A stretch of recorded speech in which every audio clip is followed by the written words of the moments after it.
अस्सलामुअलैकुम वरहमतुल्लाहि वबरकातुहू। रब्बि इश्रह ली सदरी व यस्सिर ली अमरी वाहलुल उक़दतम मिन लिसानी यफ़क़हू क़ौली। बिजनेस इनकम में आज हम इंशाल्लाह बहुत ही इम्पोर्टेंट यानी सबसे जो इम्पोर्टेंट पार्ट है बिजनेस इनकम का वो हम शुरू करने जा रहे हैं। और उसके अंदर ये है कि वो कौन से एक्सपेंसेस हैं जो लॉ ने हमें अलाउ नहीं किए।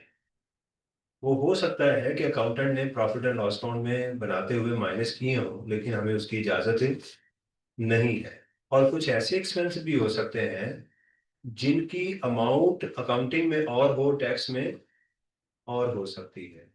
यानी ये क्या कि बिल्कुल ही डिसअलाउ है। कुछ एक्सपेंसेस तो क्या है, बिल्कुल ही डिसअलाउ है। बाज औक़ात एक्सपेंसेस को करने का एक तरीकेकार बताया जाता है कि भी आपने इस तरीके से करना है। अगर उस तरीके को आपने फॉलो ना किया तो फिर भी डिसअलाउ कर दिए जाते हैं। राइट। एक चीज ऐसी होती है कि जो है ही गलत, उसको आप सही तरीके से भी करें तो वो गलत ही है।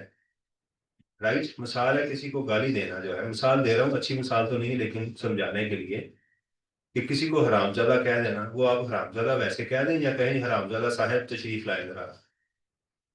आप कहें यार मैंने तुम्हारी इतनी इज्जत की है, लेकिन पहले क्या दिया आपने, गाली दी है। तो बात ये है कि जो एक तो चीज है ही गलत, एक चीज है उसको सही तरीके से भी करेंगे वो गलत ही रहेगी, वो ठीक नहीं होगी। एक चीज है कि वो है ठीक की गलत तरीके से है, आपने है ठीक लेकिन उसको गलत तरीके से किया है। तो ये चीजें हमने इसमें वो सीखनी है। इसके अंदर जो ओवरऑल मैं आपको इसका बता दूं कि आपने जब पेमेंट करनी है तो दो चीजों का खास कर ख्याल रखा जाता है कि एक तो बैंकिंग चैनल को अगर इन्वॉल्व है तो करें, और अगर आपने उसका टैक्स काटना है तो कानून कहता है कि इसको सारी पेमेंट ना करो, कुछ हिस्सा काट के मुझे दे दो, जिसको एडवांस टैक्स कहते हैं, वो आपने काटना है। ठीक है। तो अगर आपने उसकी वायोलेशन की तो फिर आपको वो एक्सपेंस को डिसअलाउ कर दिया जाएगा। ये मेजर मैं आपको चीज बता रहा हूँ। एक्सपेंस ठीक था लेकिन आपने उस तरह से नहीं की। हाँ, जहां लॉ ने आपको इजाजत दी कि कैश में पेमेंट कर दें वहां करें, वहां कोई इशू नहीं है। जहां कहा कि इसका टैक्स ना काटे तो ना काटे, फिर भी वायोलेशन नहीं है। तो वायोलेशन देखनी पड़ेगी कहां पर हो रही है।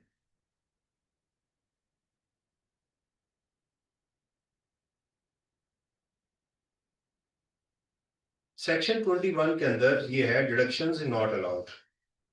टैक्स में हम इसको, अकाउंटिंग में हम इसको एक्सपेंस कहते हैं। मैं साथ साथ टर्मिनोलॉजी जो है वो यूज कर रहा होता हूँ। अकाउंटिंग में जो अकाउंटेंट होता है उसको एक्सपेंस कहता है। पैरेलल टर्म्स में आपको समझाता हूँ। जैसे आप फिर हम सोल प्रोप्राइटर कहते हैं। टैक्स में हम सोल प्रोप्राइटर का वर्ड सुनते ही नहीं, हम यहाँ पर नॉन सैलरीड बोलते हैं।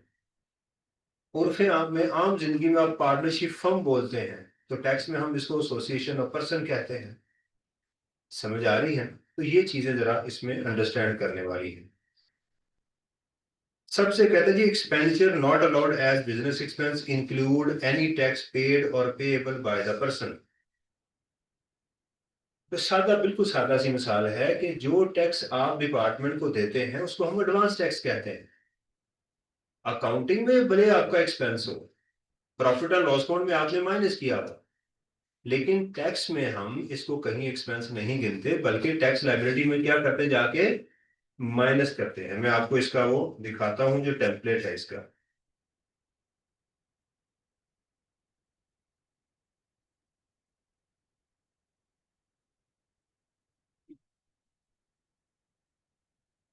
ये देखिए, इसकी बात कर रहा है कि अगर आप कहीं पर भी जिंदगी में आपका एडवांस टैक्स कटता है या आप खुद पे करते हैं, ये वाला, और ये होता है पेबल। कहता है ना ये वाला आपका एक्सपेंस है और ना ही जो आपने खुद से पे किया, दस्ती खुद जाके पे कर दिया, ये दोनों एक्सपेंस नहीं होते। किसी सूरत में भी आपके एक्सपेंस नहीं होते। मिसाल के तौर पे पर मैं आपको एग्जांपल अगर इसकी दूं कि मैंने अ, इमरान शहजाद ने हसन को सप्लाई दी 1 लाख रुपए की। हसन को लॉ ने कहा कि तुम इमरान शहजाद को सारी पेमेंट नहीं करोगे, तुम इसका, लेट्स सपोज कि आपने इसका 11% टैक्स काटना है। तो हसन क्या करेगा कि इस मेरी अमाउंट में से 11,000 रुपया वो एफबीआर को जमा करवाएगा और 89,000 इमरान शहजाद को देगा।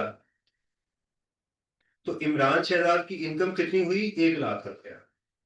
इमरान शहजाद इसको अपने बिजनेस इनकम में शो करेगा और 11,000 रुपये जाके एडवांस टैक्स में डाल देगा नीचे के, ये मैं आपको ऑलरेडी दे चुका हुआ। यानी इमरान शहजाद ये नहीं कहेगा कि मुझे तो 89,000 मिला है। पहला लॉ कहता है ये तुम्हारा एक्सपेंसिव नहीं है, तुम्हारी इसको ऐड बैक करो। इसको क्या करो? Add back. इसी तरह आपको याद है डिविडेंड को ग्रॉस करते थे, नेट हुआ था, ज़कात भी ऐड करो, दोबारा वो भी ऐड करो, ऐड करके हम ग्रॉस करते थे। तो जहां तक ये पहली बात उसने की, पेड या पेएबल जो भी है उसको आप कभी एक्सपेंसिव नहीं कहेंगे, पहली चीज याद होगी। ठीक है? ना पाकिस्तान में ना फॉरेन कंट्री में। फॉरेन कंट्री पे है तो आप बस इतनी बात याद रख लें कि टैक्स पेड और payable by the person in Pakistan और in a foreign country is not expense. Foreign tax जो होता है उसके ऊपर आपको टैक्स क्रेडिट मिलता है, आपको पता है इस चीज का। और पाकिस्तान में जो होता है ये आपका विद होल्डिंग टैक्स होता है, जो कि टोटल टैक्स लायबिलिटी में से माइनस होता है। पहली चीज मैंने एग्जांपल्स आपको बता दी है, ये देख लीजिएगा।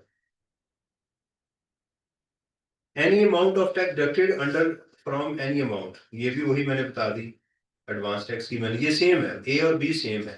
खुद पे कर दिया या किसी ने काट दिया, ये दोनों आपके एक्सपेंस से नहीं होते। दूसरा सब सेक्शन भी हो गया, ए और बी दोनों हो गए। ये मैंने एग्जांपल आपको समझा दी है। ये थोड़ा सा टेढ़ा है। अब आप किसी को पेमेंट करने लगे, पहले क्या बात हुई? आपने जो टैक्स दिया हुआ या लोगों ने काटा उसको एक्सपेंस नहीं कहेंगे। अब आपने खर्चा करते हुए किस चीज की एहतियात करनी है, बड़ी इंपॉर्टेंट है। आप उसका टैक्स काट, आप उसका टैक्स टैक्स काटने से पहले आपको देखना पड़ता है मैं इसका विद होल्डिंग एजेंट हूं भी या नहीं। हर बंदा पाकिस्तान में टैक्स नहीं काट सकता, पहली चीज। और हर बंदे का भी आप टैक्स नहीं काट सकते। मिसाल है, आपने कोई बंदा आपके पास जॉब कर रहा है, उसकी सैलरी बेचारे की 20,000 रुपये पर मंथ है, तो टैक्स तो कटेगा जब सैलरी उसकी 6 लाख से बढ़ेगी, जो भी लिमिट है। तो उसकी सैलरी तो है ही 6 लाख से कम। राइट? आपको लॉ ने इजाजत दी है कि आप लोगों का टैक्स काट के मुझे दें, इनके पैसे काट काट के मुझे जमा करवाओ। लेकिन इस बंदे का तो टैक्स वो अमाउंट ही कम है, तो आप क्या करेंगे? उसको क्लीन पेमेंट करेंगे। तो यहां हम इसको ये नहीं कहेंगे कि आपने गलती की है, ये डिफॉल्ट। मैं लफज जब डिफॉल्ट बोलूंगा तो कहूंगा गलती हो गई। क्या बोलूंगा लफज? डिफॉल्ट बोलूंगा। ठीक है?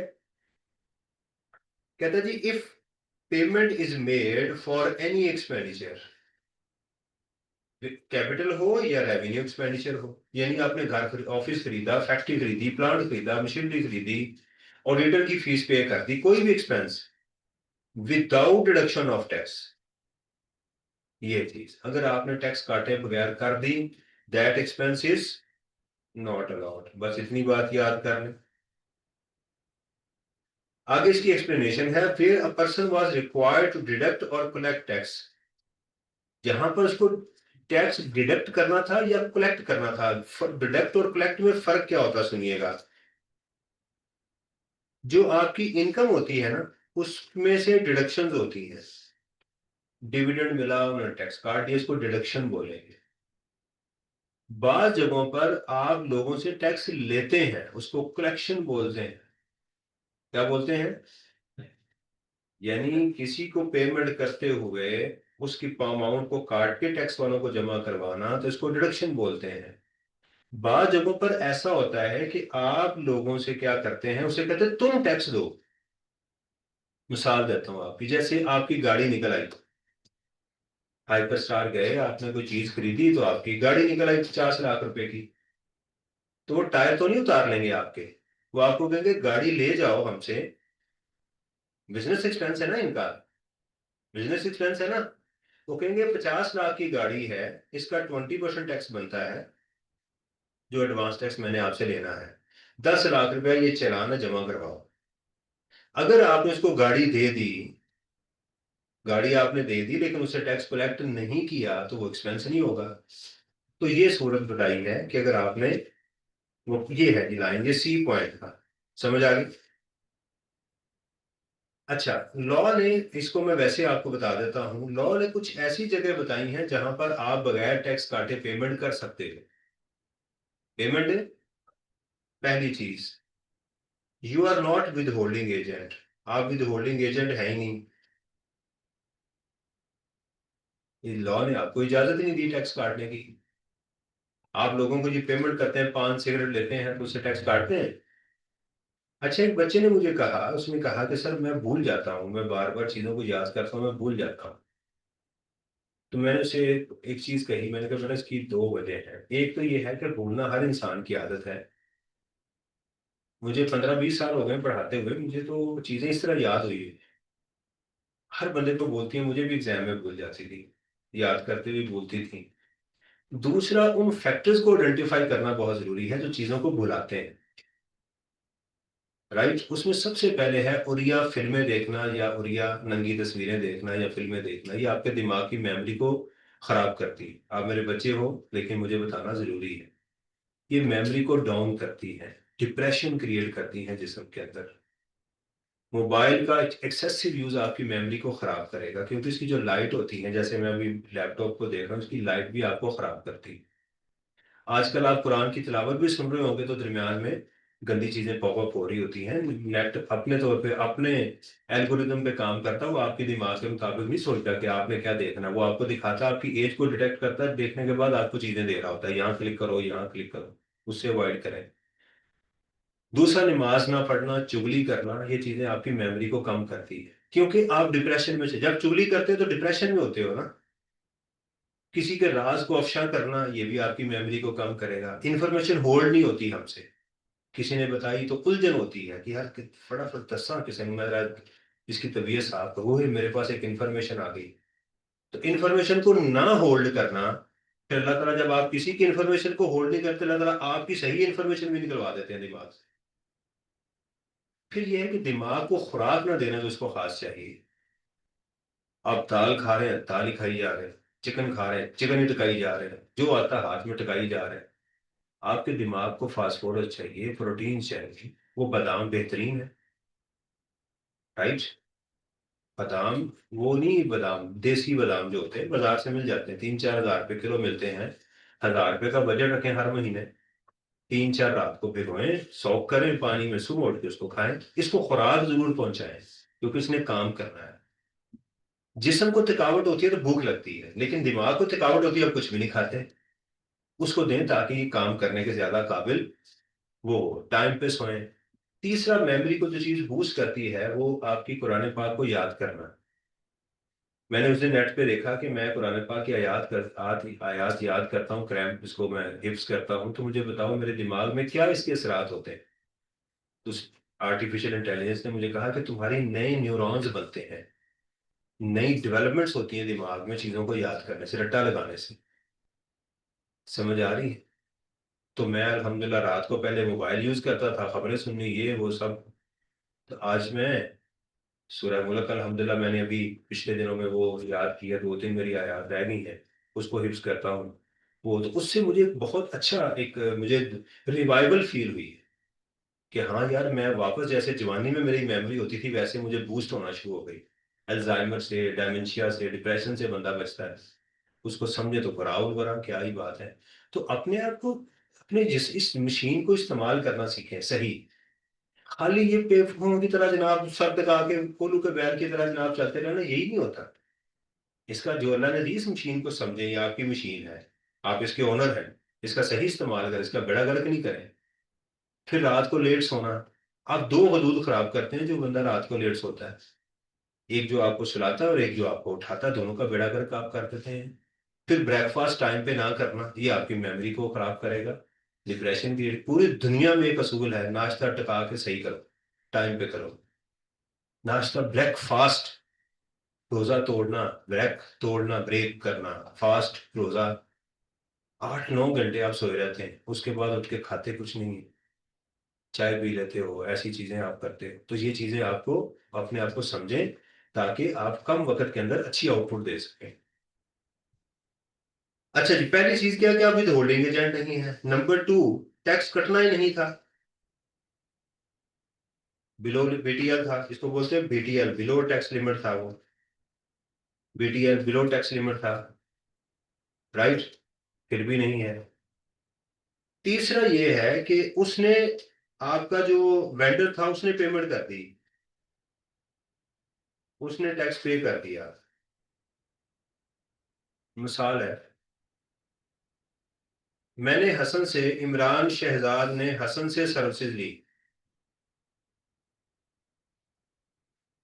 इमरान शहजाद ने हसन को पेमेंट कर दी 1 लाख रुपए की, टैक्स नहीं काटा। इमरान शहजाद को एफबीआर ने कहा कि भाई ये जो आपने सर्विसेज की पेमेंट हसन को की है, मैं इसको तुम्हारे प्रॉफिट में से काट रहा हूं। क्यों? तुम्हें कहा था इसका टैक्स काटो, तुमने क्यों नहीं टैक्स काटा इसका? मैं हसन को कांटेक्ट करके कहता हूँ, यार हसन, मैंने जो तुम्हें 1 लाख रुपए की पेमेंट की थी, तो तुमने अपनी रिटर्न में उसको डिक्लेयर, ये टैक्स रिटर्न का लफ्ज बोलता हूँ, समझ आया ना? वो डॉक्यूमेंट, वो फॉर्म जिसके अंदर आप अपनी इंफॉर्मेशन प्रोवाइड करते हो, इसको टैक्स रिटर्न कहते हैं। कहता जी मैंने कर दी हुई है। मैं कहता हूँ यार जरा मुझे अपना वो रिटर्न दे दो अगर पॉसिबल है तो, या अपना एनटीएन बता दो, बता देता है। मैं कमीशन को कहता हूँ कि भाई जिस बंदे को मैंने पेमेंट की थी उसने पेमेंट कर दी है, उसने वो इनकम तुम्हें, तो फिर भी आपका डिफॉल्ट, गलती माफ हो जाएगी। चौथा ये है कि आपने खुद से पेमेंट कर दी। मैंने डिपार्टमेंट से पूछा भाई कितने पेमेंट करनी है इसकी, कहते जी 11,000 रुपया आपने काटना था। मैं कहता हूँ यार मैं ये लो, मैं जमा करवा देता हूँ, जान छोड़ो। सही है? क्या मैंने चीजें कही? या तो टैक्स, आप आपने टैक्स काटना ही नहीं था, आप विद होल्डिंग एजेंट नहीं थे, या उसको लिमिट जो थी बिलो टैक्स लिमिट थी, या वेंडर ने टैक्स पे कर दिया, या आपने खुद से, चारों सूरतों में आपको एक्सपेंस अलाउ हो जाएगा, बेशक आपने टैक्स नहीं काटा। अब अगर एग्जाम में ये सवाल आए कि under what circumstances a clean payment can be made, आप कब बगैर टैक्स काटे पेमेंट कर सकते हैं, तो आप ये चारों कंडीशन लिखो। Number one, if the tax payer is not a with holding agent, the amount which is paid, which is being paid, is below tax limit. Number three, the vendor has made the payment. And number four, the taxpayer has made the tax to be deducted by himself. और अगर तुमने tax खुद से पे कर दिया, चारों सूरतों में आप अगर टैक्स नहीं भी काटेंगे तो ये एक्सपेंस अलाउ हो जाएगा। इस ओके, याद रहेगा। सेक्शन ए क्या था, बोले जरा, कि आप जो टैक्स, कोई टैक्स पेयर जमा करवाता है वो उसका एक्सपेंस नहीं होता बल्कि एडवांस टैक्स कहलाता है। नंबर टू, अगर कोई टैक्स लोग आपका काट लें, टैक्स विदहेल्ड कर लें, वो भी आपका एक्सपेंस नहीं होता बल्कि क्या होता है, एडवांस टैक्स होता है। नंबर थ्री, जब आपने पेमेंट करनी है तो पेमेंट करते हुए इस बात का ख्याल करना है कि आप टैक्स काटेंगे, राइट। अगर आप टैक्स नहीं काटेंगे तो वो एक्सपेंस आपको डिसअलाउ कर दिया जाएगा एज अ डिफॉल्ट। आपने गलती की है, डिफॉल्ट किया है जी।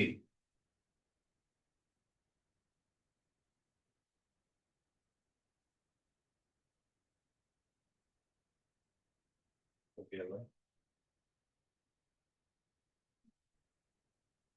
हीटअप हो गया।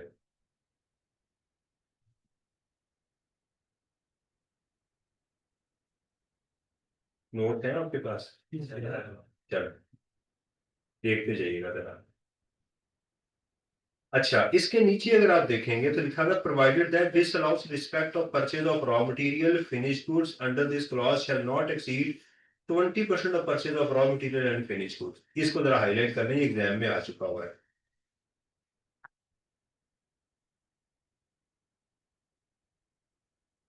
ये मल्टीमीडिया का स्विच जरा ऑफ कर दीजिएगा, हीटर पक्का हो गया है, तो ये नहीं हुआ बड़ा, हो गया। चलो इसको थोड़ा सा वेट कर लेंगे। अच्छा, तो ये बात सुनिएगा, बड़ी एक अहम बात है। हमने कहा कि भाई हम तो लोगों से माल खरीदते हैं, रॉ मटेरियल खरीदते हैं, फिनिश गुड्स खरीदते हैं, तो अक्सर लोग टैक्स नेट में नहीं है, टैक्स कटवाते भी नहीं है, क्या करें? तो वहां पर लॉ ने कहा कि आप अगर इनको पेमेंट कर देंगे बगैर टैक्स काटे तो हम आपको मैक्सिमम 20% डिसअलाउ करेंगे, बाकी 80% अलाउ कर देंगे। आप कहते सर को मिसाल दे के समझाए मुझे। मिसाल, एक चार्टर्ड अकाउंटेंट है, उसने आपकी रिटर्न फाइल की, आपने उसको पेमेंट करनी है, इजाजत है माइनस कर लें, 1 लाख रुपए की पेमेंट की, इसका टैक्स नहीं काटा, डिफॉल्ट हो गया, तो 1 लाख रुपया आपके प्रॉफिट में दोबारा ऐड कर दिया जाएगा, आपको डिसअलाउ कर दिया जाएगा। अंडरस्टैंड? एग्री? मैंने पेमेंट की एक चार्टर्ड अकाउंटेंट को अपने कारोबार के लिए, उसने मेरा कोई काम किया, मेरे कारोबार के लिए था, सेक्शन 20 मुझे इजाजत देता है कि आपके तमाम एक्सपेंसेस जो आप बिजनेस के लिए करते हैं वो अलाउ है। मैंने उसका टैक्स नहीं काटा, सेक्शन 21 का डिफॉल्ट हो गया, गलती हो गई, वो मुझे एक्सपेंस अलाउ नहीं होगा। जब मैं अपना प्रॉफिट एंड लॉस अकाउंट बनाऊंगा तो जो FBR वाले हैं उस 1 लाख रुपए को दोबारा मेरी इनकम में ऐड कर देंगे, मेरी इनकम को बढ़ा देंगे, एक्सपेंस मुझे डिसअलाउ कर दिया जाएगा। एग्री?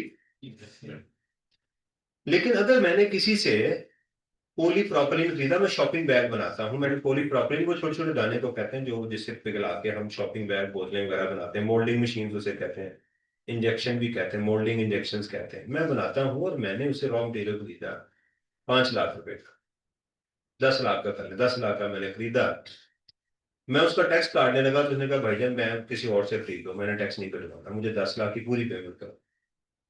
टैक्स कटता था, मैं विद होल्डिंग एजेंट था, मैंने नहीं काटा, मैंने 10 लाख की पेमेंट कर दी।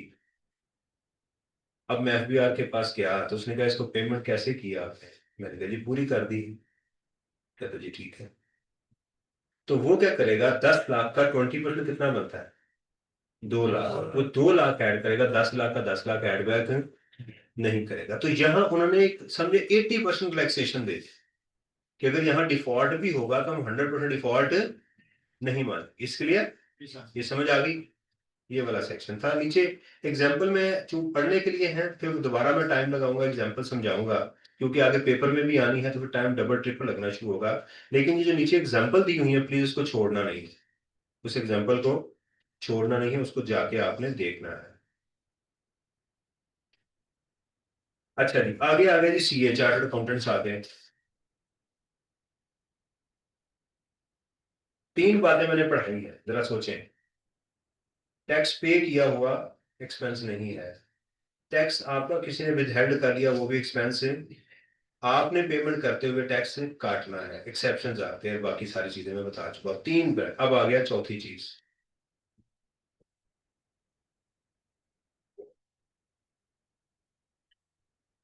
ये सेक्शन जो CA है ये उन लोगों के लिए है जो रिटेल गुड्स में डील करते हैं।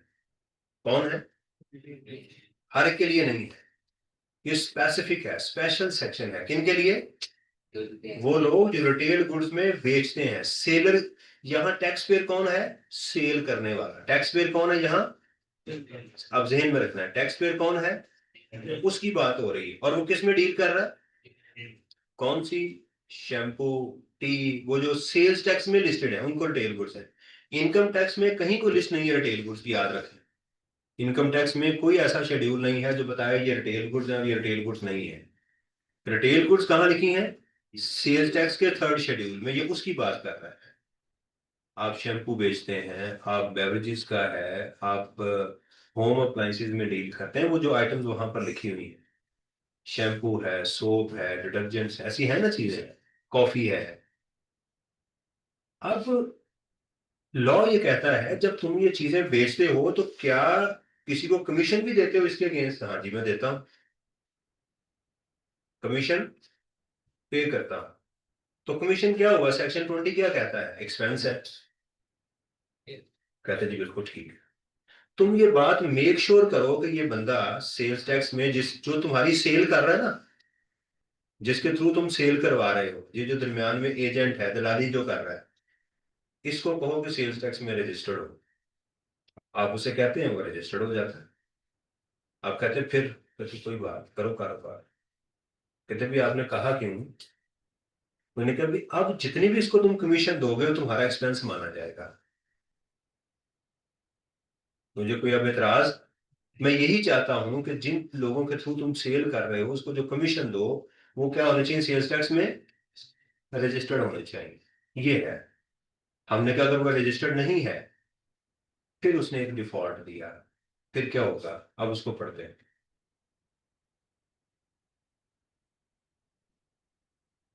कहते जी commission expense shall be inadmissible which is in excess of 0.2% of the gross amount of the supplies of the items. लेकिन अगर तुमने उसको डिसअलाउ, उसको ना वो रजिस्टर्ड हुआ सेल्स टैक्स में, तो जितनी भी वो तुम्हारी सेल करेगा उसकी मैं कमीशन अलाउ करूंगा, लेकिन वो कितनी होगी? 0.2%। इससे ज्यादा तुम्हें अलाउ, यानी एक्चुअल और 0.2% of the sale whichever is lower, इतनी अलाउ करूंगा, इससे ज्यादा तुम्हें अलाउ नहीं करूंगा। कुछ समझ आई कि नहीं? फिर लिमिट लगाऊंगा। चले, कौन सी items listed in third schedule of sales tax where the recipient of the commission is not appearing in active tax pay list under income tax? कितनी चीजें बता दी कि वो जो सेल, वो जो एजेंट है आपका, वो कहाँ होना चाहिए? इनकम टैक्स की एटीएल के अंदर होना चाहिए। और वो जो आइटम्स हैं जिसने वो जो सेल की हैं वो रिटेल गुड्स होनी चाहिए। ठीक है, मिसाल के तौर के ऊपर कहता है जी admin expenses include commission of ₹66,000 paid to mister Hamid against supply of retail goods. The gross value of these items were 3 million. Mister Hamid ने आपकी 30 लाख की सेल की और आपने उसको 66,000 रुपया कमीशन दे दी। सेक्शन 20 कहता है इजाजत है माइनस कर लो, right? Mister Hamid was not listed in the active tax pay list, उसमें शामिल नहीं है। अब आपका 30 लाख का 0.2% बन गया 6,000, और एक्चुअल कितना है? विच एवर इज लोअर, 6,000 आपको मिलेगा। ये रिवर्सल डाल दी जाएगी इसकी। अगर आपने दिया ही 5,000 है तो ठीक है, अगर दिया ही, अगर मैं कहूँ जी 5,000 दिया हो तो ठीक है। 0.2% से ऊपर नहीं अब आपको कमीशन मिलेगी, एक्सपेंस नहीं मिलेगा। आप कहते सर अगर इसका मैंने टैक्स भी नहीं काटा, तो आपने उस सेक्शन का डिफॉल्ट किया है। अगर फिर आपने क्या किया है, अगर एक एक्सपेंस के ऊपर 3 सेक्शन लग रहे हैं, 4 लग रहे हैं, 2 लग रहे हैं, तो सबको पूरा करेंगे आप। किसी एक सेक्शन का डिफॉल्ट डिफॉल्ट गिना जाएगा, उसके मुताबिक ट्रीटमेंट होगा। इस ओके, ये इंपॉर्टेंट है, एग्जाम में आ चुका हुआ है। अगर हम कहते हैं जी if mister Hamid is listed on the active tax pay list then nothing shall be disallowed, फिर कुछ भी डिसअलाउ नहीं होगा। ये क्वेश्चन देखिएगा जरा, ये पेपर में आ चुका हुआ है, मैंने वहां से उठाया, विंटर 2021 में। इसको पढ़े और बताएं कि आपको समझ आएगी।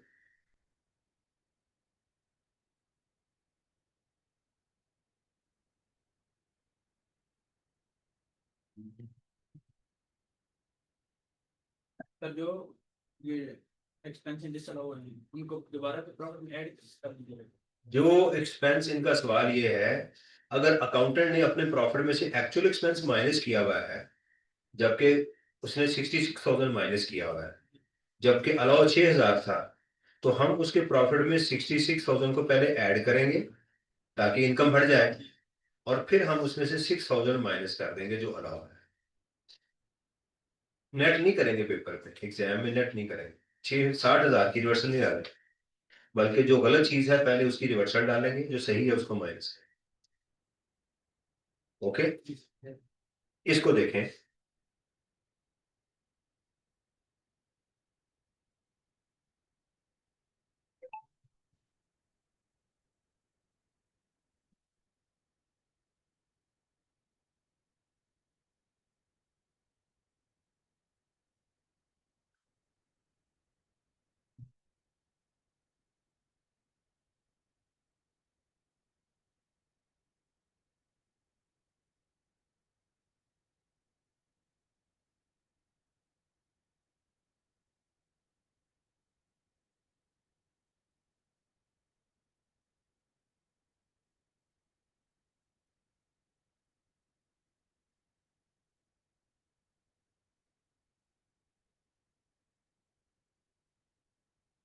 इट्स ओके, समझ आ गई? Very good. अच्छा जी, इसको मैं देखूंगा, मेरा ख्याल है इस कि ये क्या चीज है, अभी इसको रहने दें। हम पहले सेक्शन 21 को कंप्लीट करते हैं। डी, ए बी सी और सी ए बी सी ए और डी आ गया। कहते हैं जी, any entertainment expenditure in excess of such limit और in violation of such condition as may be prescribe. इसके लिए आप जरा किताब देख लीजिएगा, माजरत मैं यहाँ पर वो रूल जो है वो नहीं दे सका, इसके लिए आप खालिद साहब की किताब में भी आपके सामने खोलता हूँ। I think so it is chapter number 13। Khalid साहब की किताब का चैप्टर नंबर है जी 13। उसमें ये पूरा एक ही सेक्शन खालिद साहब ने डिस्कस किया हुआ है।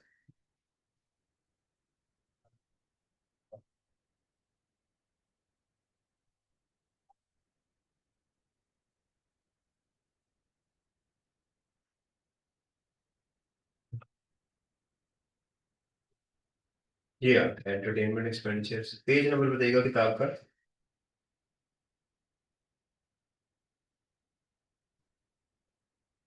किताब का पेज नंबर बताइएगा। 286 खालिद साहब की किताब का पेज है। इसमें एक रूल लिखा हुआ है, अगर आप देखें, rule of 10 of income tax. अच्छा, ये ऑर्डिनेंस और रूल में क्या फर्क होता है? रूल, इनकम टैक्स ऑर्डिनेंस असल लॉ वो है जिसको प्रोविजन बोलते हैं। जहां पर लॉ को जरूरत महसूस होती है कि इस चीज को फर्दर एक्सप्लोर करना चाहिए, तो फिर वो रूल्स में एक्सप्लेन करता है। जैसे basic salary totally taxable, house rent allowance, accommodation, ये ऑर्डिनेंस में ये चीजें लिखी हुई। ऑर्डिनेंस में सिर्फ ये लिखा हुआ है कि ये चीजें सैलरी में ऐड होंगी। कितनी ऐड होंगी, 45% कैसे लेंगे, मेडिकल अलाउंस वगैरह, ये फिर आगे उन्होंने जाके मेडिकल अलाउंस तो कहीं और है, वो जाके कहाँ लिख दिया हुआ है, उसकी एक्सप्लेनेशन रूल्स में लिख दी है। इसी तरह एंटरटेनमेंट, कौन से एंटरटेनमेंट एक्सपेंडिचर अलाउ है, क्योंकि लोग ना इसका बड़ा मिस यूज करते हैं कारोबार के अंदर, हर चीज को एंटरटेनमेंट में डाल देते हैं। बच्चों की शादी एंटरटेनमेंट में डाल दी, बड़ा खुला है ना।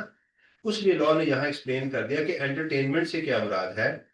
A deduction for entertainment expenditure shall be limited। यार ये कुछ आइएगा जरा। हाँ,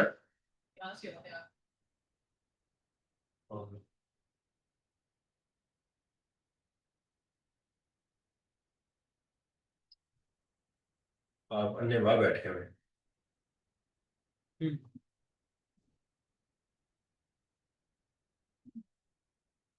स्टूडेंट कहता सर मैं कैसे थक जाता हूँ, उसके लिए क्या करूँ? अपने आप को शाबाशी दिया करें, मोटिवेट किया करें खुद अपने आप को। हाँ यार, आज मैंने सैर सर ने सेक्शन 18, 19, 20, 21 करवाए थे, मैंने कर लिए। आज मैंने अल्हम्दुलिल्लाह यार ये भी कर लिया है, तो आप नहीं थकेंगे। आप ये सोचना शुरू कर दें, यार वो तो बड़ा औखा काम है यार, मैंने 5 अभी लेक्चर नहीं लिए यार, प्राइवेट बड़ा ही औखा काम है यार, ये दिमाग नहीं आपको थका देगा पकड़ के। जी, a deduction on entertainment expenses shall be limited to expenditure incurred by the person। Person से क्या मुराद है? Individual, AOP, company, federal government, which is outside Pakistan on entertainment in connection with the business transaction. Pakistan से बाहर किए आपने, लेकिन ताल्लुक उनका किसके साथ था? बिजनेस के साथ था। ये कौन से एक्सपेंसेस होते हैं पाकिस्तान? डायरेक्टर जाते हैं बाहर, एग्जीबिशंस होती हैं किसी कारोबार की, वो आपको अलाउ है। पाकिस्तान में किया आपने, on entertain for foreign customer and suppliers, आप बाहर चले गए कस्टमर के पास, या कस्टमर पाकिस्तान में आ, तो वो एक्सपेंसेस भी आपको अलाउ है। On entertainment of customer and client, अगर आपके पाकिस्तान में क्लाइंट और कस्टमर आ गए, चाय पिलाते हैं, बोतलें पिलाते हैं, आप सुनारे के पास जाएं, वो आपको चाहते ही सबसे पहले आप गोल्ड ले ना ले, बोतल जरूर पिलाता है वो आपको, और फिर आपके नाक मुंह से बोतलें निकलती हैं, जो वो आपके साथ वो करता है, तो वो भी क्या है? अलाउ है, आप उनको कर सकते हैं। On entertainment on a meeting of share holder, agent, directors और एम्प्लॉइज। ठीक है, एम्प्लॉई जितनी मीटिंग्स होती हैं उन सब के अंदर भी ये अलाउ है। ओपनिंग ऑफ ब्रांचेस, आपने ब्रांचेस ओपन की है, वहां पर भी आपको अलाउ है, राइट। एक जगह उसने ईद मिलन पार्टी डाली हुई है, अगर तो ईद मिलन पार्टी एम्प्लॉय की है तो वो अलाउ है।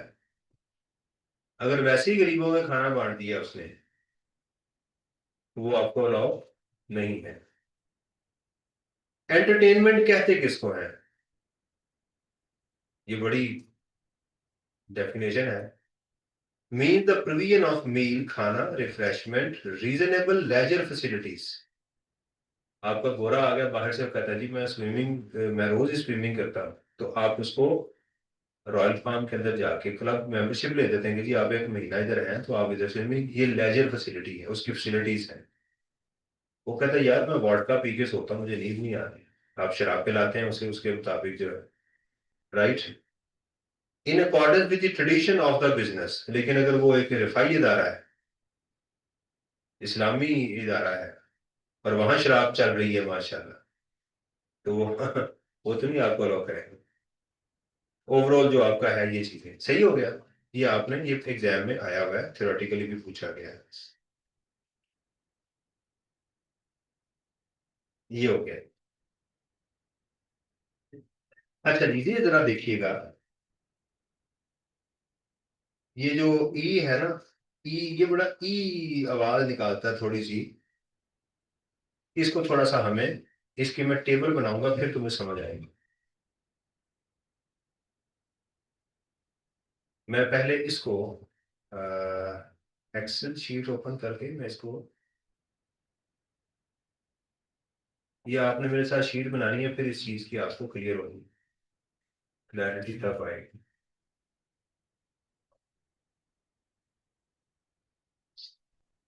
अच्छा जब मैं ये बात करता हूँ ना प्रोविडेंट फंड की, तो वो स्टूडेंट कहता है सर प्रोविडेंट फंड, वो जो हम दे रहे थे प्रोविडेंट फंड, ले रहे थे, नहीं ये अब आप पेमेंट कर रहे हैं। यहाँ वो 10% और 150 और 16% ऑफ द, कि वो रूल नहीं, बिल्कुल नहीं लगाना है, ये और चीज है। ये कहा जा रहा है कि अगर कोई एम्प्लॉयर इन फंड्स के अंदर पैसे डाले, तो उसके रूल क्या है, उसको कितना एक्सपेंस मिलेगा या नहीं मिलेगा। अब इसमें सबसे पहले जो पहली लाइन है उसको हम पढ़ते हैं। उसमें क्या लिखा हुआ है? E, any contribution made by the person to a fund that is not recognise provident fund, ये देखिएगा प्रोविडेंट फंड अप्रूव, ये वाले, ये मैं यहां पर लिखता हूं।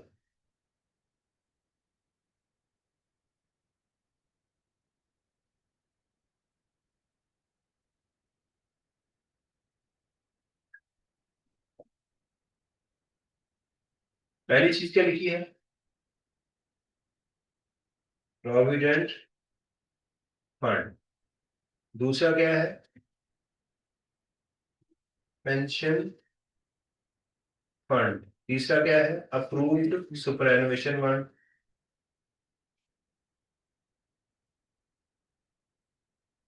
Gratuity fund,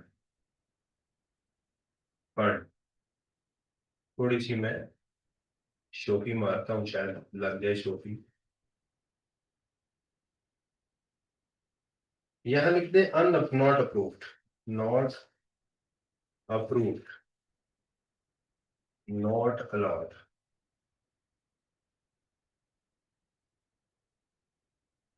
not allowed. ये टेबल है, अगर ये अप्रूव नहीं है तो ये एक्सपेंस अलाउ भी नहीं है।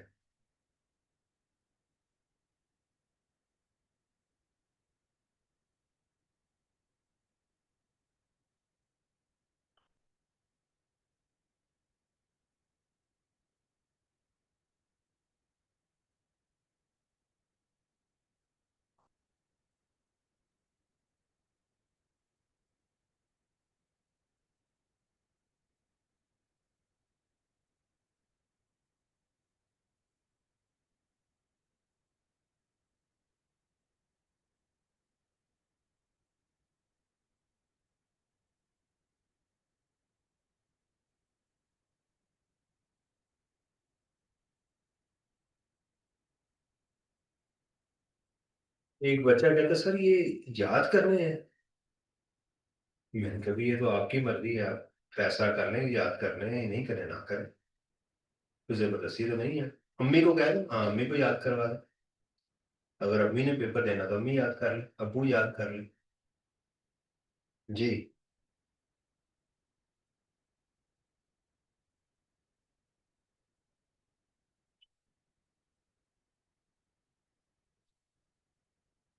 अच्छा जी, आगे चलते हैं।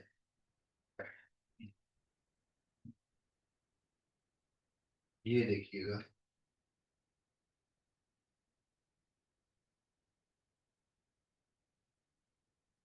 हम इनके जरा नाम लिखने हैं। तो देखिएगा क्या क्या लिखा है। ग्रेचुटी फंड मैं यहाँ लिखता हूँ अप्रूव्ड। अप्रूव्ड ग्रेचुटी फंड आ गया। पेंशन फंड ऊपर ही लिखा ना, पेंशन फंड लिखा है, दोबारा क्यों लिख रहे हो। अप्रूव्ड सुपरएनुएशन फंड ये भी लिखा हुआ है। तो प्रोविडेंट फंड तो नहीं लिखा। कहाँ लिखा है। अप्रूव्ड ग्रेचुटी फंड लिखा हुआ है, प्रोविडेंट फंड कहाँ लिखा है। और भाई इधर कहाँ लिखा है, ये वाली जो लाइन मैं इसमें पढ़ रहा हूँ, person to approve gratuity fund, approve pension fund, approve ये लिखे हैं ना, इसमें प्रोविडेंट फंड तो नहीं लिखा। इसको हम होल्ड करते हैं अभी, इसका रंग चेंज करते हैं। तीन लिखे हैं ना, पेंशन फंड, सुपरएनुएशन फंड और ग्रेचुटी फंड। कहता है 50% डिसअलाउ हो जाएगा। 50% डिस अलाउड। Thank you.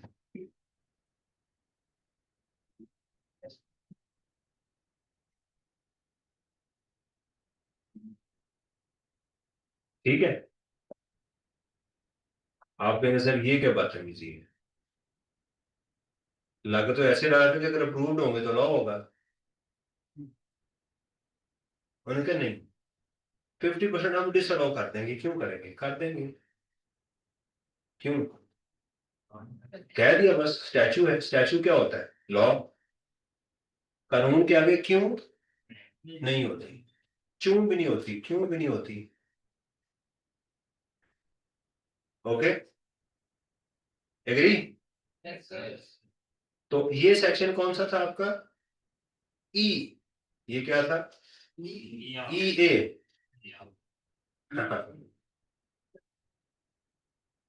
ई और ई ए, दो सेक्शन हो गए, आसान हो गया ना। चलें जी आगे चलते हैं।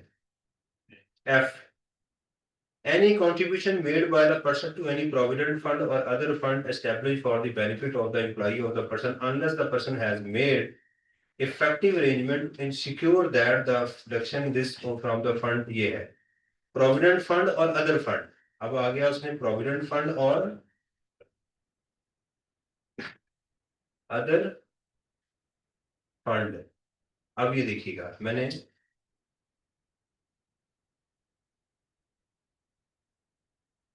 other fund,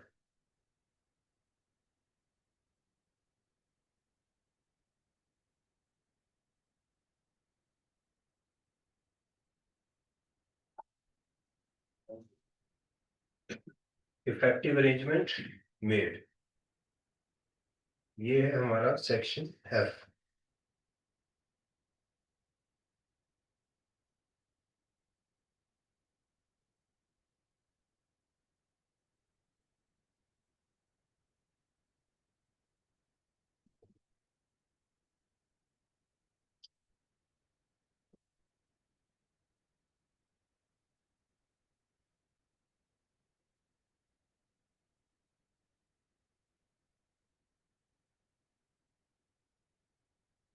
ठीक है,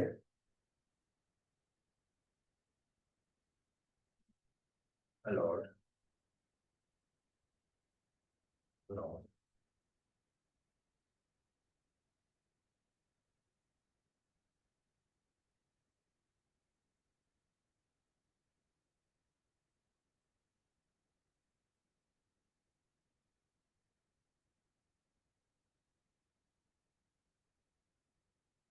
ले ये समरी मैंने तीन सेक्शन की आपके सामने बना दी, ई, ई ए और F.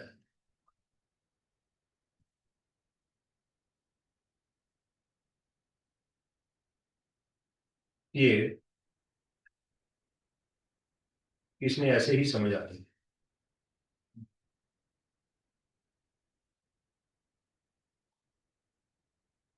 Provident fund, provident fund अगर आपको, मैं इसको यहां लिख देता हूं, 100% अलाउड, रंग खत्म कर देते हैं इसका।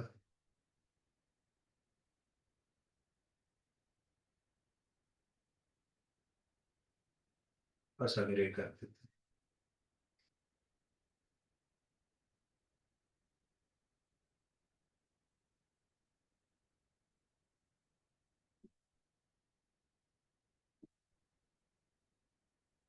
ये है।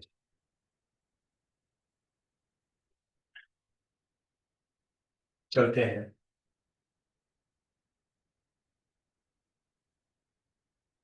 इसको आप ऐसे भी कर सकते हैं, GPS, GPS signal lost, gratuity fund, superannuation fund, pension fund, provident. सबसे पहले प्रोविडेंट फंड को पहले डिस्कस करते हैं तीनों सेक्शनों को मिला के। अगर प्रोविडेंट फंड आपका अनअप्रूव्ड है और आपने कोई ऐसा अरेंजमेंट भी नहीं किया कि लोगों का टैक्स काटेंगे, तो फिर ये डिसअलाउ है। ये क्या है? अगर ये अप्रूव्ड है तो जितने पैसे भी प्रोविडेंट फंड में डालेंगे सारे आपको अलाउ है। यहाँ 10% की कोई लिमिट, 1.5 लाख की भी लिमिट नहीं है। यानी आपने इस साल अपने प्रोविडेंट फंड में जितने आपके एम्प्लॉइज थे उसके अंदर आपने 5 करोड़ रुपया डाल दिया। लॉ कहता है इजाजत, अप्रूव्ड है जी, यस, इजाजत है, माइनस कर लो। आप कहते हैं ये अप्रूव नहीं है, वो कहता है अच्छा तुम ये मुझे गारंटी दो कि तुम जब इनको पेमेंट करोगे तो टैक्स काटोगे। आप क्या करते हैं, खत जमा करवा देते हैं कि जी बिल्कुल ठीक है, मैं आपको गारंटी देता हूँ कि जब पेमेंट करूंगा तो ये आपको फिर भी इजाजत है, फिर भी सारा क्या है, 100% अलाउड हो जाएंगे, सब ये कंडीशन के साथ। आप कहेंगे सर पेपर में कैसे, एग्जाम में कैसे आएगा? अगर एग्जाम में से सिर्फ ये लिखा हो, contribution to approved pension fund business के एक्सपेंस में आ रहा है, अनअप्रूव्ड पेंशन फंड, तो डिसअलाउ करते हैं सारे के सारे को। लेकिन अगर उसने आगे लिखा हो कि however effective arrangement has been made to deduct the tax while making the payment, तो सारा अलाउ करते हैं। ठीक होगी बात? अगर वो कहता है ये पेंशन फंड अनअप्रूव्ड है, जो जीपीएस, ये क्या है? ये अनअप्रूव्ड है,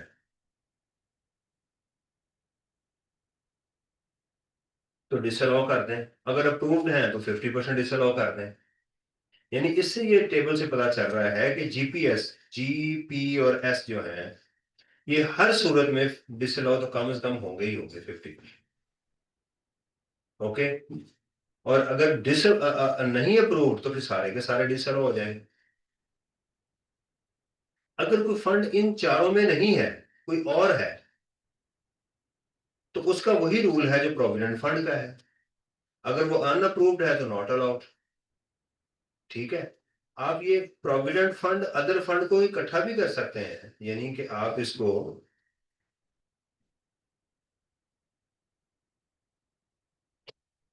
आप ऐसे भी कर सकते हैं। जादू देखा, मैंने एक ही क्लिक के अंदर लाइन भी इंसर्ट की और उसको पेस्ट भी कर दिया। देखा आपने कैसा शिफ्ट किया है? ये शो ही होती है, मारनी होती है शो की। जी, इस ओके।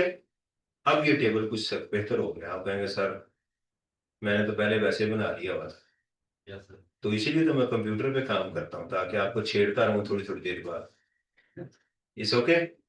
अब देखना मैं एक और काम करूंगा, इसको मैं करूंगा जाके मर्ज, फॉर्मेट सेल में जाके इसको यहां से कर देता हूं मैं,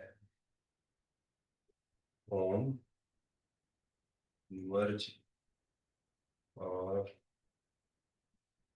इसके अंदर मैं ये लगाऊंगा और ये करके यहाँ लिखूंगा फंड। ये देखिए कैसे जबरदस्त होगी फॉर्मेटिंग, है देखी मेरी, ये मैंने ऐसे कर दिया। ठीक है। तो क्लियर होगी बात। 3 सेक्शन मैंने आपको यहाँ पर, ये टेबल आपके सामने है, अब आपने इसको करना है।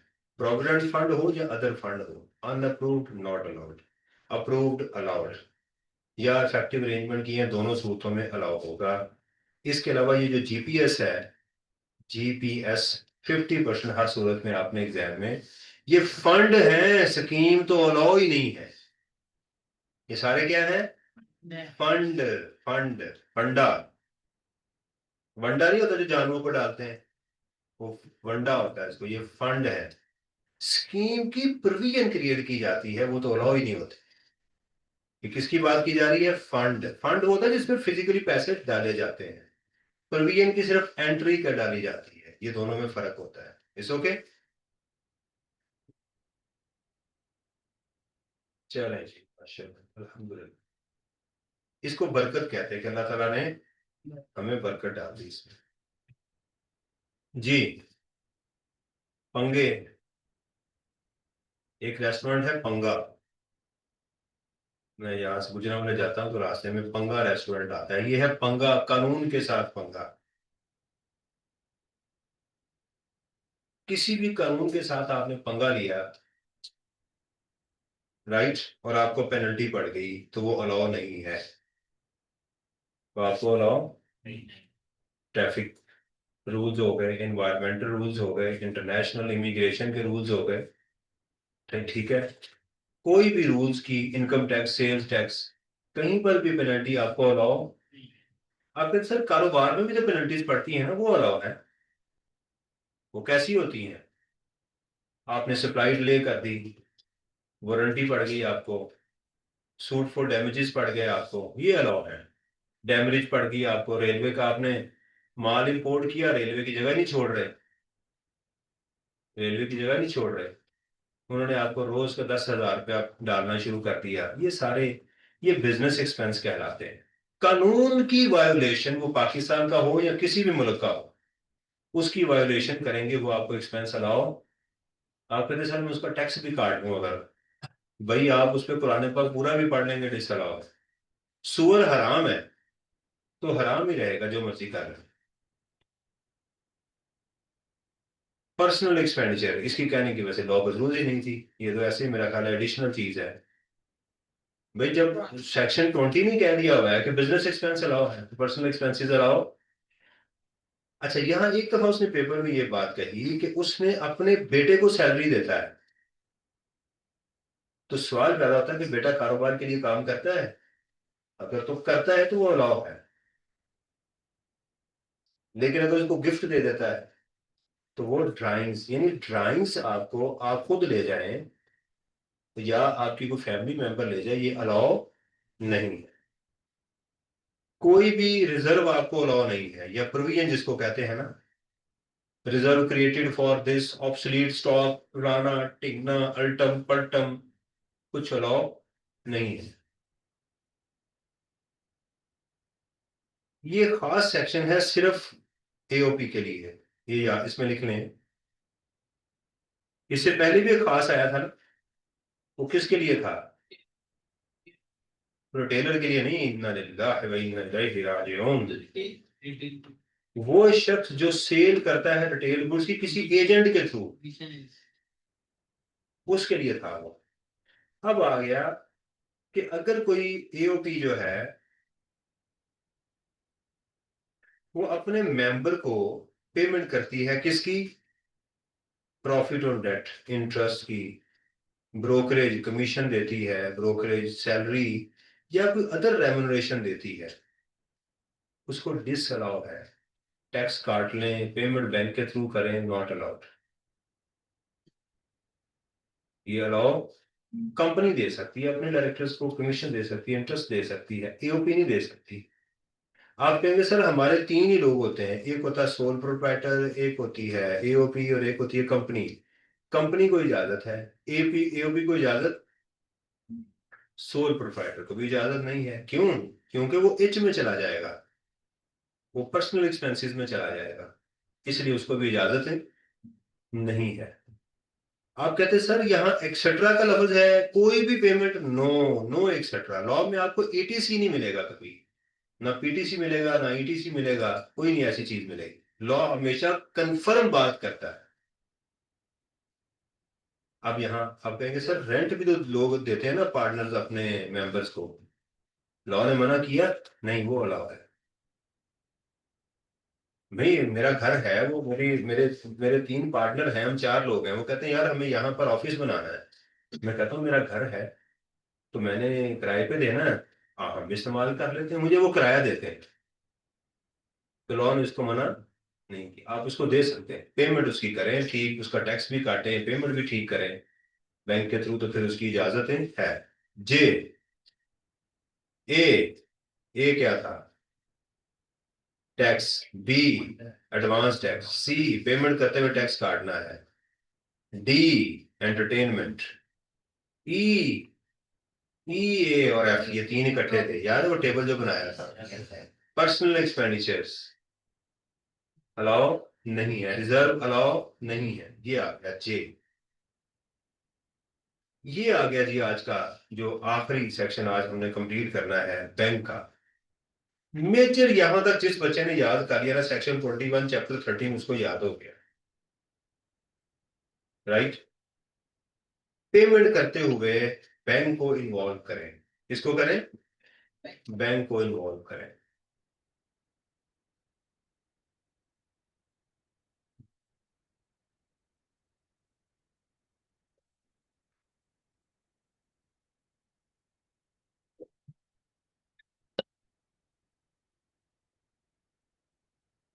सबसे पहले हम वो पेमेंट देखते हैं जो कैश में की जा सकती है।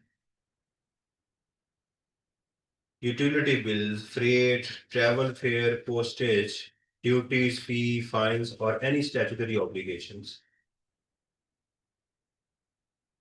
ये कैश में जा सकता है। ये कैश है, इस पे कोई लिमिट, इस पे कोई नहीं लिमिट, सही। बजाय मैं आपको ना पढ़ाऊं पहले मैं हाँ पढ़ा, ताकि ना आपको समझ आ जाए, हाँ को याद कर लेंगे तो ना भी। किसमें पेमेंट की जा सकती है? आप कहते सर ये ट्रैवल फेयर है 10 लाख रुपए का, कैश में पे कर दूं? यस, कर दे। सर मैंने टैक्स नहीं काटा, नहीं, डिफॉल्ट हो गया वो, यानी आपको एक इजाजत दी गई थी कि आप इसको कैश में पेमेंट कर दें, टिकट परचेज की है आपने, गाड़ी का खर्चा कोई ऐसे दे रहे हैं, फेयर है, कैरेज है, पोस्टेज है, दे दें। टैक्स अगर कटता है तो वो काटे, टैक्स से, सही है। उसके बाद उसने एक और बात की नीचे, एमबीसी के साथ ही है, उसने कहा सैलरी हर बंदे को 32,000 पर मंथ पर एम्प्लॉय दे सकते हैं, पर मंथ पर एम्प्लॉय कैश में दे सकते हैं।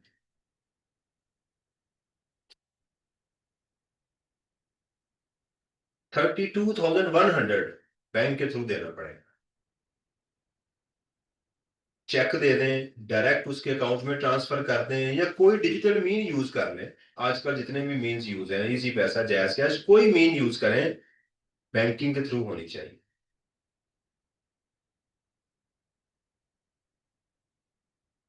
सही। अब आते हैं, हमने कहा भाई इन एक्सपेंस कितनी हो गई? सैलरीज, यूटिलिटीज, फेयर, पोस्टेज, ये आ गए। बस सैलरी 32,000 कर सकते हैं। हमने कहा बाकी जो एक्सपेंस बचते हैं, कोई बताएं आप एक्सपेंस जो आपके जहन में हो, सैलरी और इनको निकाल दें, और कौन कौन सी एक्सपेंसेस है जो आप प्रॉफिट एंड लॉस अकाउंट में लिखते हैं, तो याद है? एडवर्टीजमेंट, शाबाश, very good, advertisement. Sampling, promotion उसको बोलते हैं, सैम्पलिंग नहीं कहते उसको, प्रमोशन कहते हैं। और डिस्ट्रीब्यूशन एक्सपेंसेस, शाबाश, और मार्केटिंग एक्सपेंसेस, इंटरेस्ट, और सेलिंग है या मार्केटिंग प्रमोशन एक्सपेंसेस एक ही होते हैं। रिपेयर, ऑफिस एक्सपेंसेस, कहते हैं डिप्रिसिएशन, पे करते हो डिप्रिसिएशन?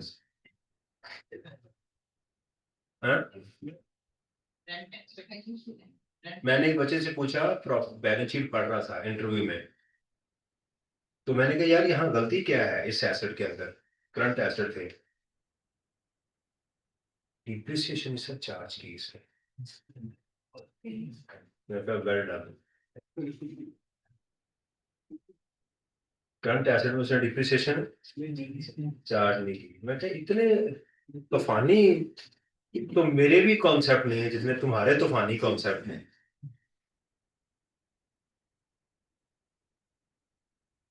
डिप्रिसिएशन ही पे की, कहते हैं डिप्रिसिएशन ही पे की। और कोई, ये बात समझ आ गई इनकी बात की जा रही है। लोग कहता है अगर ये साल पूरे साल में 2.5 लाख तक है फिर भी कैश में पेमेंट कर दो। यस, इन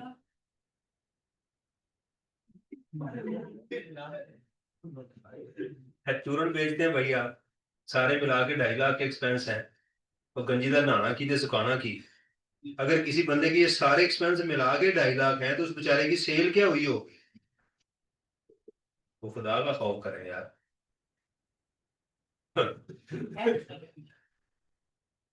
भाई किसी एक हेड का अगर 2.5 लाख रुपए तक है तो आप उसकी भी सारी पेमेंट कैश में कर सकते हैं, आपसे नहीं पूछा जाएगा।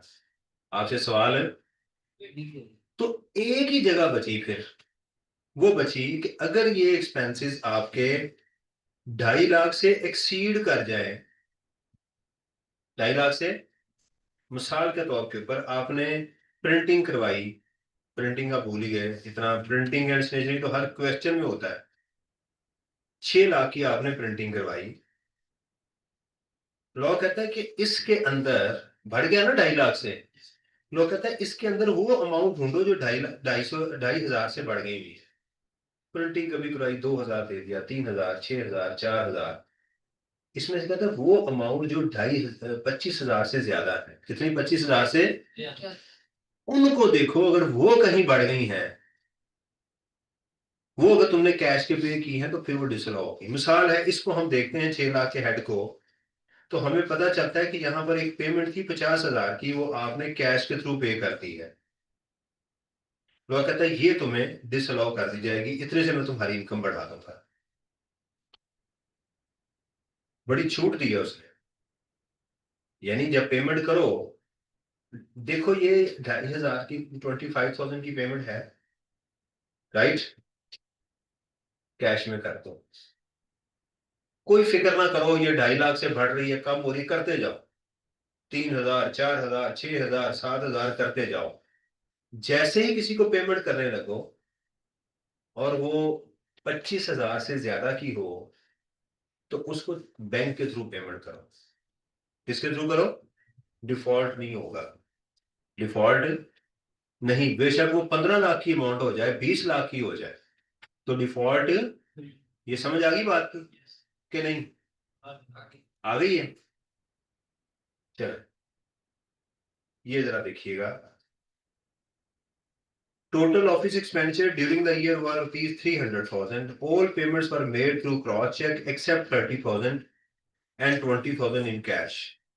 कहता है 3 लाख की ऑफिस एक्सपेंसेस आए हैं, उसमें सिर्फ 2 पेमेंट कैश में की गई हैं, और 30 और 20,000 की। तो ये जो 30,000 है ये डिसअलाउ कर दिया जाएगा, आपकी इनकम इससे बढ़ जाएगी। ओके,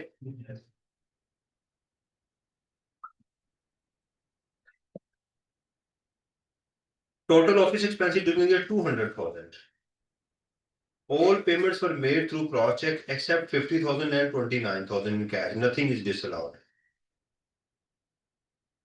क्योंकि 2.5 लाख से बढ़ेगी तो सोचेंगे ना, अगर कोई भी पेमेंट आप 2.5 लाख तक पूरे साल में उसका टोटल एक्सपेंस नहीं बढ़ा तो उसका कैश बैंक के साथ कोई ताल्लुक नहीं है, वो अलाउ ही अलाउ है,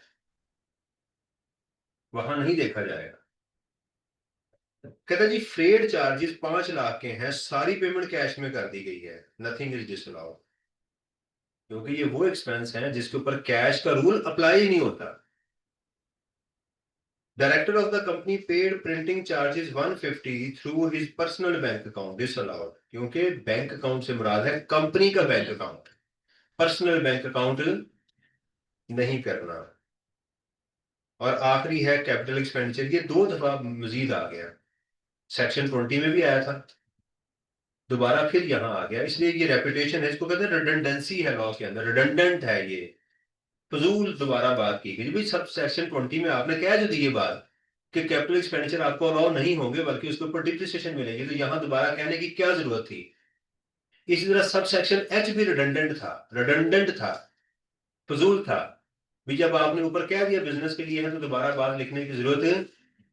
बाज का चीजों को कन्फेस करने के लिए लिखना पड़ता है ताकि लोग उसका फायदा ना उठाएं।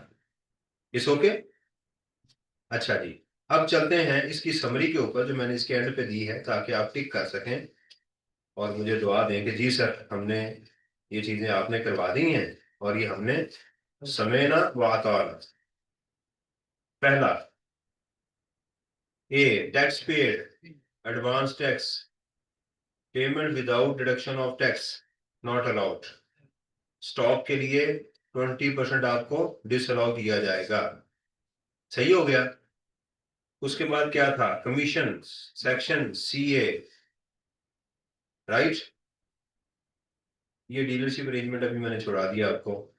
एंटरटेनमेंट एक्सपेंडिचर्स सब सेक्शन D, इसका रूल क्या था, रूल 10। कौन कौन से हैं, बाहर चले जाओ वहां खर्चा करो, वो बाहर वाले इधर आ जाए खर्चा करो, कस्टमर के ऊपर खर्चा करो, एम्प्लॉय डायरेक्टर एजेंट्स इनकी मीटिंग्स हो वहां भी अलाउ है। ये क्या थे हमारे दोनों, E DA एंड F, वो टेबल बनाया था। ये भी हो गया। Penalty for the law disallowed, personal expenditure disallowed, reserve disallowed, payment by disallowed, cash. यहां तक मैंने करवाया आपको। समरी का फायदा हो रहा है आपको जो कंटेंट्स देता हूं, इससे अहाता होता है, फ्रेमवर्क बनता है और चीजें आपकी कंट्रोल में आती हैं।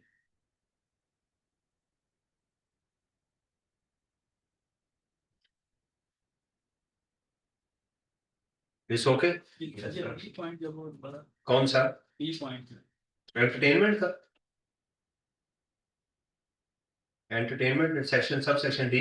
B sir, B sir, B क्या है, advance tax. Any amount of tax deducted under. मैंने मैं मिसाल है, वो कह रहे हैं कि इसको बता दें, मैंने 1 लाख रुपए की सर्विसेज दी, उस बंदे ने मेरा 11,000 रुपये टैक्स काट के मुझे जो नेट पेमेंट की वो 89,000 की थी, तो मैं इनकम किसको डिक्लेयर करूंगा, 1 लाख रुपए को। कुछ लोग कहेंगे कि नहीं जनाब मेरी इनकम ये है, लॉ कहता है नहीं ये मैं तुम्हें एक्सपेंस नहीं लॉ करूंगा, ये तो तुम्हारा एडवांस टैक्स है। तो जो लोग आपका टैक्स एडवांस में काटते हैं वो एडवांस होता है, वो टैक्स लाइबिलिटी में से माइनस होता है, इनकम में से नहीं माइनस होना। आपको डिविडेंड लेट्स सपोज 1 लाख रुपया डिविडेंड था, उन्होंने 15,000 उन्होंने टैक्स काट लिया, आपको मिले कितने हैं 85। लॉ कहता है ये है तुम्हारी इनकम, ये एक्सपेंस नहीं है, माइनस नहीं कर सकते। आप अपनी इनकम में 1 लाख रुपया ही लिखेंगे, ये 15,000 तो आपका एडवांस है। देखिए ना ज़कात की जगह कौन सी है, मैं आपको दोबारा समझाता हूँ ये चीज। ज़कात की यहाँ जगह कौन सी है, ये वाली, इसको आप ऊपर कहीं इनकम से माइनस नहीं कर सकते। सही है। इसी तरह आप ये देखें कि आपका ये जो एडवांस टैक्स है सैलरी के ऊपर, याद है आपके एम्प्लॉयर ने टैक्स पे कर दिया था, tax born by the employer, क्या किया था हमने, ऐड किया था। हमने कहा भाई नहीं, जो टैक्स तुम्हारा है उसको तुम इनकम में से माइनस नहीं करोगे, ऐड करोगे। डिविडेंड में आपको याद है ग्रॉस अप किया था, डायरेक्टर्स की वो उसकी बोर्ड ऑफ मीटिंग उसने अटेंड की थी, उसमें भी ऐड किया था 20%। तो ये उसी की ये जगह है। हम इस वक्त पढ़ रहे हैं ये वाला, वो कह रहा है जो चीज जाके आपने टैक्स लाइबिलिटी में से माइनस करनी है, अगर यहां से माइनस करोगे तो वो गलत है। ये चीज समझाई जा रही है, राइट।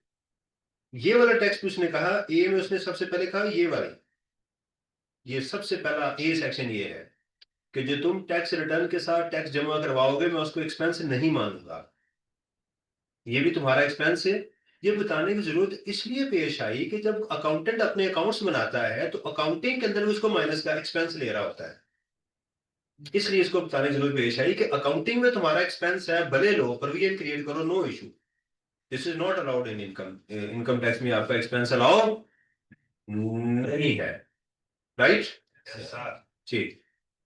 तो कल इंशाल्लाह इसको कंक्लूड करेंगे और नेक्स्ट हमारा क्या होगा, थर्ड ग्रुप स्टार्ट होगा। ग्रुप 1 क्या था बोलिएगा जरा, सेक्शन 18-19, ग्रुप 2 20-21, ग्रुप 3 22, 23, 24, 25, राइट, ये है। इसके साथ आएंगे कॉस्ट वाले सेक्शन, ये पूरा ग्रुप कंप्लीट होगा। फिर स्पेशल सेक्शन आएंगे 26, 27, 28, 29, फिर उसके बाद IS-1 आएगा। इस तरह से हमारा ये पूरा गुलदस्ता कंप्लीट होगा। Okay, have a good day, thank you very much.